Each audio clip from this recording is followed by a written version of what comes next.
PDS itu mencitrakan dirinya sebagai miniatur NKRI loh Bu. Iya. Nah, kepentingan apa sih Bu yang terdapat di PDS dengan hal ini? Oh iya, kalau menyangkut kepentingan, itu bukan kepentingan PDS, tapi kepentingan seluruh rakyat Indonesia. Jadi seluruh rakyat Indonesia harus menjiwai, memasukkan dalam hati nuraninya bagaimana dia menjadi insan rakyat Indonesia yang sejati. Jadi dia harus menampung segala aspirasi daripada rakyat, menampung segala aspirasi golongan, dan harus menjaga bahkan menjadi pagar agar NKRI ini seutuhnya. Nah, jadi hal ini diwujudkan di dalam motonya, damai negeriku, sejahtera bangsaku, cintailah negerimu.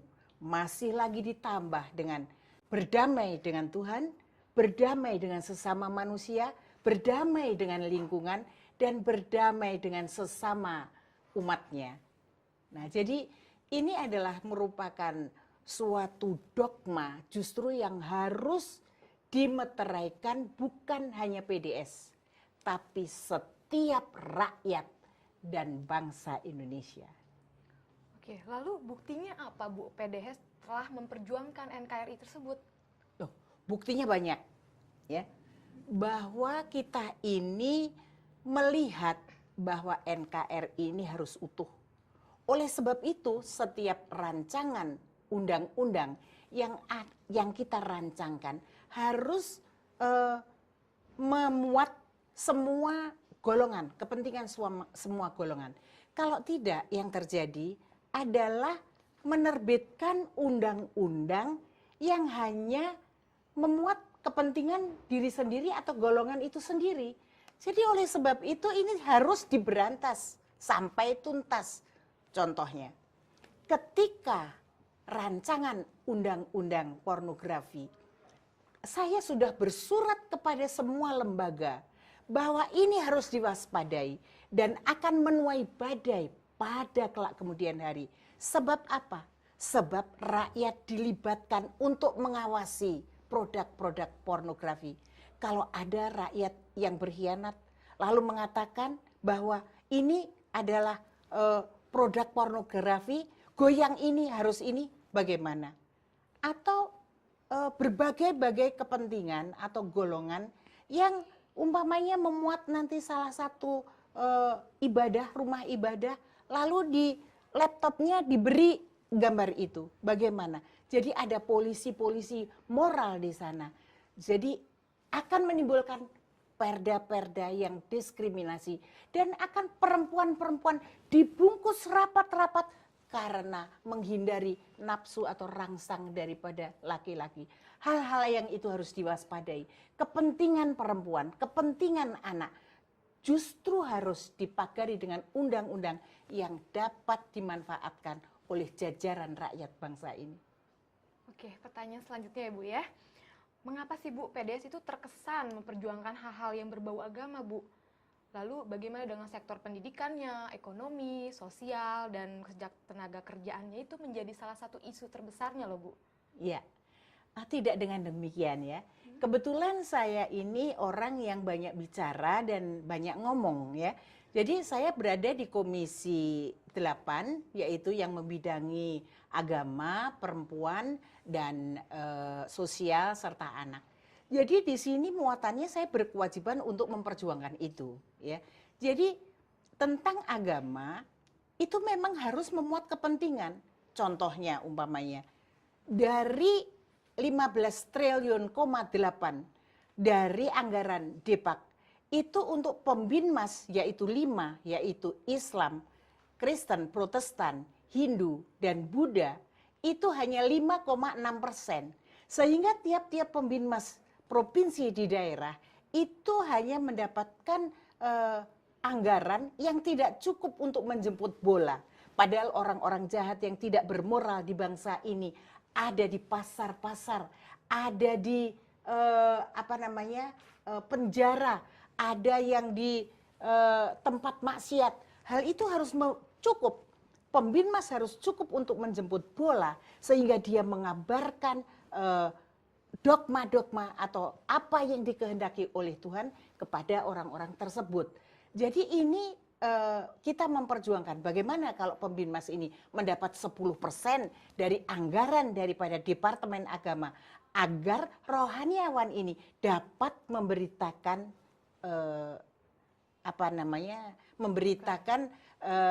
kehendak Tuhan atau menanamkan moral yang baik bagi bangsa ini.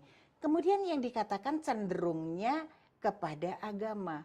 Karena ada golongan tertentu yang selangkah demi selangkah dengan pasti memasukkan dogma-dogmanya. Sedangkan yang lain tidak mempunyai jalan karena dia dikatakan golongan minoritas. Walaupun di setiap pulau dia menjadi golongan yang mayoritas. Tapi dia tidak dapat mengeluarkan aspirasinya.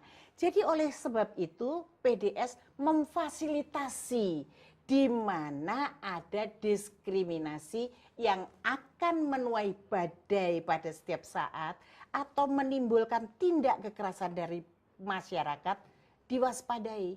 Tapi sayangnya sebagai anggota Komisi 8 dari fraksi PDS, saya menyurat kepada masyarakat dan lembaga-lembaga, tapi tidak ada respon, tenang-tenang saja.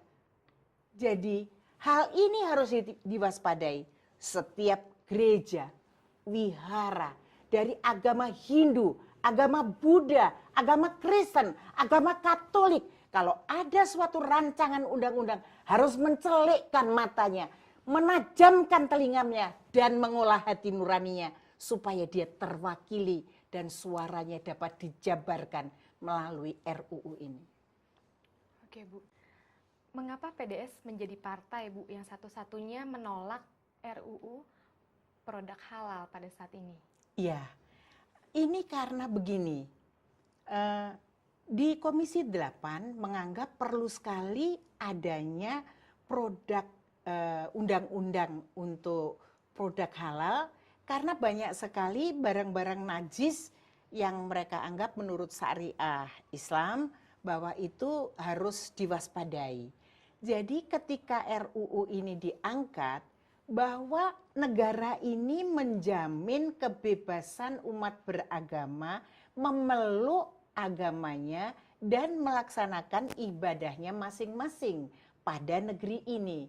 Tetapi halalnya umat Islam bukan halalnya umat Hindu.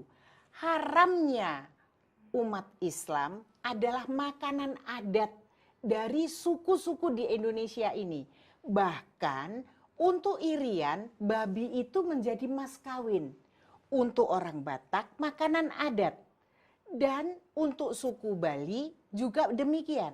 Sedangkan sapi yang merupakan haram untuk umat Hindu itu adalah dihalalkan di umat Islam. Jadi untuk ini padahal banyak umat-umat Hindu yang mayoritas di pulaunya sendiri. Demikian juga suku-suku lain. Jadi dengan adanya produk halal ini, maka mengapa kita ini tidak dihalalkan menurut agama Kristen, menurut agama umpamanya Buddha, Mahayana, yang vegetarian. Kecap aja ada udangnya, itu untuk mereka haram. Nah, sedangkan untuk kita itu halal. Jadi hal ini akan memancing tindak-tindak kekerasan bagi orang-orang golongan-golongan keras.